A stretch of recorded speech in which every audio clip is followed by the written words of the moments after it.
Hi. When you first joined 5 years ago, in that first game at Bournemouth, Bukayo played left back.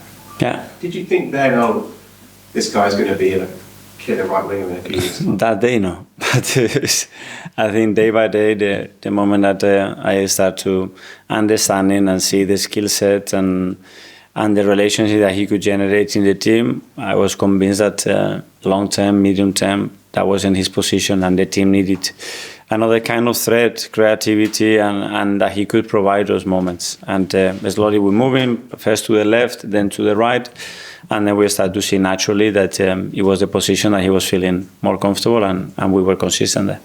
Obviously, he was a teenager then, still finding his way, and now he's an established senior player. But how has he changed as a person behind the scenes in those 5 years?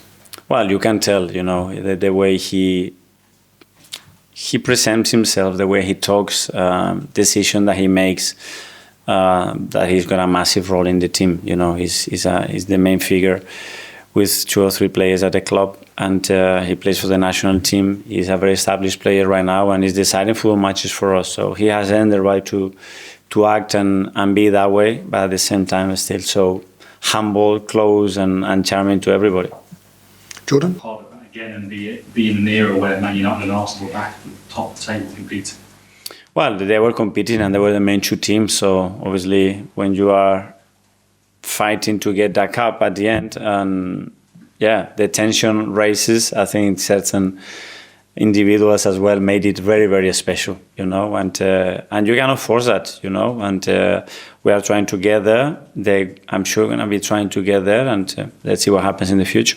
Do you think it's hard for those rivalries to be born because there are so many other clubs competing? Because right now it's Man City, Liverpool, Arsenal, and maybe Chelsea. Yeah, well, that league and this league, there's no comparison, obviously, in the amount of teams that they had the capacity to win it and challenge it. It wasn't that open for sure. And because it was Wenger versus Ferguson, there was a lot of sometimes hatred, and there's a lot of bust-ups on and off the pitch, and maybe that's changed now because there are younger managers involved in the game. But do you think for the game itself and for the spectacle, it would be nice to see a bit more of that? Or would you prefer habits out of the game? I don't know. I saw a lot of respect as well there, and I was lucky to have Arsene here, and the way he was talking always about Sir Alex, and his teams, and the way he conducted himself, he was top, and that was a lesson as well, because you really want to win, but as well you have to accept that the opponent can be better, or you can be better than the opponent, and you have to continuously move on. Ed, Guardian. Yeah, just on Saka, and you mentioned that his chemistry with the team has improved, in particular with Mikel Arteta, obviously since he's come back. Those two have an amazing chemistry together. Have you ever seen players that have got such a good understanding with each other? Or have you ever worked with a pair that have got such a great partnership? Yeah, they are, but they can be obviously in this case because there are an attacking midfielder and a winger. I've seen centre backs, I've seen midfielders between them having. I just think about Barcelona with Xavi, Busquets and Iniesta. It was something else. They didn't even need to look at themselves. But our 2 centre backs as well, naturally, is a chemistry there that is unbelievable. So try to develop those more and more, because there is something there that is very difficult to put a number to it, but it flows in a natural way, and the more relationship like this you have in the team, the better.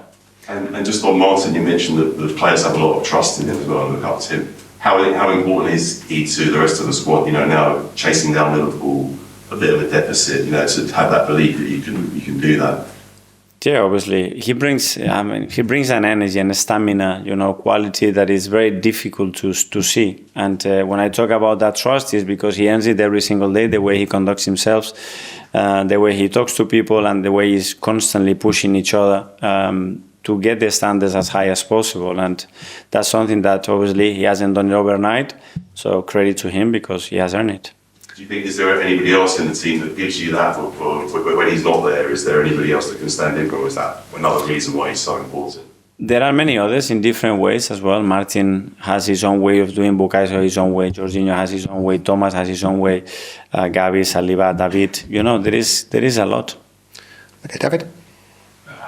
Hi. In the last few victories, have you noticed anything different from your team compared to maybe things were a little bit less right? Well, first of all, the efficiency in the last 20 meters, for sure. And then the fact that winning and scoring a goal, being up front, scoring 2, 3, obviously changes the dynamic of the game instead of going behind or feeling a little more restricted in certain ways after not winning a football match or two. Do you think you need to reach another level to maybe, because they have won Liverpool? Sorry? Do you think you as a team need to reach another level maybe because they have? Yeah, well, the level is to win. That's it. So we haven't done that this season yet. We have won a lot of games, not at the level of Liverpool. So there is another level for sure. Okay, last couple now. We'll go to James first and then Alan. No, against West Ham, we saw, before Gabby's goal, we saw him kind of basically call a huddle, and he was almost like an NFL quarterback calling the shot and saying, this is what's going to happen, this is what we're going to do. Is he just relaying information from Nicholas, or have you given him the kind of the permission or ability to be the person who calls those set plays? I wondered how that worked, because it was quite... In relation to the phase of play that we have, obviously there are certain players that are accountable to pass information, to read clues, and to understand what we have to do, and then communicate. Yeah. Is it him coming up with that? Like, is it him in that situation thinking, I think we should do this move here, or is that... Not only him, there are a few, yeah. Just lastly, Ruben is coming into a club with great expectation, having to hit the ground running, something that you had to do coming here. How difficult is that to do, and what as a manager do you have to do to build that, to rebuild that club, or build that club in your image? I know. I think what he mentioned, have a very strong belief that he's the right man, first of all, to do it, and then, be very consistent in your thoughts and put into practice and make sure that everybody follows you. Okay, finally, Alan. Is the key to the Saka and Odegaard relationship that when Martin was missing, Saka was having there was a lot more attention from defenders on him during those games, but obviously Martin being there, does that free up Saka, and is that why in the past 3 games we've seen him sort of get him up a bit? Well, everything has an knock-on effect, and obviously the opponent as well. I'm sure they plan to how to stop certain qualities or certain threats that we have, and our job is to try to find other mechanisms to continue to be a threat on those spaces or in other spaces. Okay, thanks everyone. Yeah, thank you. Thanks a lot. Thank you.